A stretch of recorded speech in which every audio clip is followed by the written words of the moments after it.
Hello everyone, আজ আমাদের এখানে হলো 12ই অক্টোবর আর গতকাল 11ই অক্টোবর রাত থেকে শুরু হয়েছে এবছরের প্রথম স্নোফল, মানে 2025-এর প্রথম স্নোফল শুরু হয়েছে গতকাল রাত থেকে।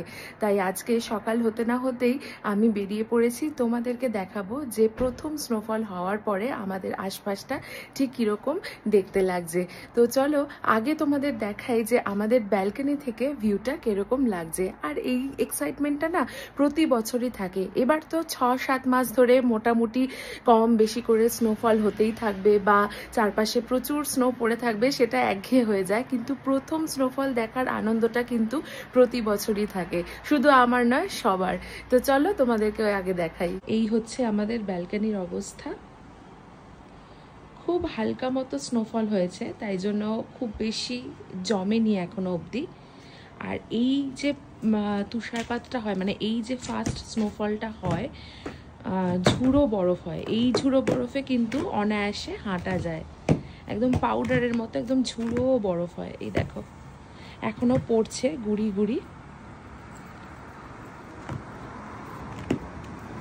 এই দেখো আমি তোমাদের হাত দিয়ে দেখাচ্ছি ধরে, এই দেখো একদম ঝুড়ো বরফটা হয়। আর এটা একদম যদি হাতের মধ্যে না হয় তাহলে দেখো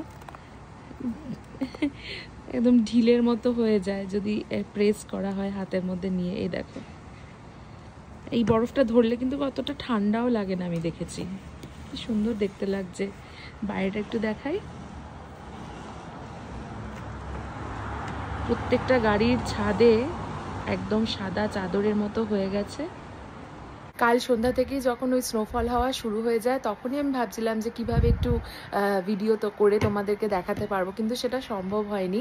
তাই আজকে সকাল হতে না হতেই আমি একদম কুটুসকে খাইয়ে দাইয়ে ওদের কাছে দিয়ে আমি বেরিয়ে পড়েছি। আচ্ছা এখানে দাঁড়িয়ে না সময় নষ্ট করবো না, চলো বাইরে যাই। এই বাইরে বেরিয়ে পড়েছি। গাড়িগুলোর অবস্থা এরকম, সাদা পাউডার মেখে বসে আছে তারা। আর রাস্তাটা তো একদম ক্লিয়ারই রয়েছে, অত যেহেতু বরফ পড়েনি। কিন্তু এই যে রাস্তার ধারে ঘাসগুলোতে একদম সাদা ঝুড়ো বরফ বেয়ে ঢেকে গেছে। এই দেখো এখন আমাদের এখানে টেম্পারেচার হচ্ছে ওই -2, কিন্তু ফিলস লাইক হচ্ছে -10।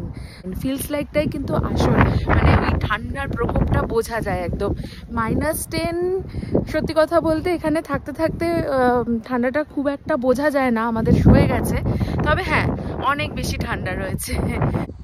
আমি এসেছি পার্কের রাস্তাটার দিকে। এখানে যেহেতু ঘাসের পরিমাণটা বেশি, ঘাসগুলো বেশি রয়েছে, তো এখানে স্নোটা একটু বেশি ভালো বোঝা যাবে। এই দেখো এই রাস্তাটা তো পুরোই একদম ঢেকে গেছে, মানে রাস্তা বলবো না, এখানকার ঘাসগুলো পুরো ঢেকে গেছে ওই ঝুড়ো সাদা বরফে। এই যে হাওয়াটা দিচ্ছে, এই হাওয়াতেই কিন্তু ঠান্ডার প্রকোপটা সব থেকে বেশি বোঝা যায়।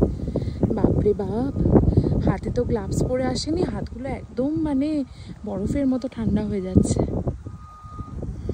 এদিকে গাছের পাতাগুলো বেশিরভাগ সব হলুদ হয়ে গেছে। আর এই যে স্নো পড়া শুরু হলো মানে গাছের পাতা কিন্তু টুপটাপ করে সবই ঝরে যাবে এবার। আর অদ্ভুত সুন্দর দেখতে লাগছে, দেখো সবুজ হলুদ রঙের পাতা আর তার সাথে নিচে সাদা বরফ। আমি চলে এসেছি আবার বাড়িতে। আর এই যে সকালবেলা উঠে নিজের চোখে দেখতে পারলাম আর তোমাদেরকেও সাথে নিয়ে দেখাতে পারলাম এই প্রথম স্নোফলের দৃশ্যটা, এটাই আমার কাছে অনেক বড় শান্তির। তো দেখা হচ্ছে তোমাদের সাথে আরও একটা নতুন ভিডিও নিয়ে। সবাই খুব ভালো থেকো এবং সুস্থ থেকো।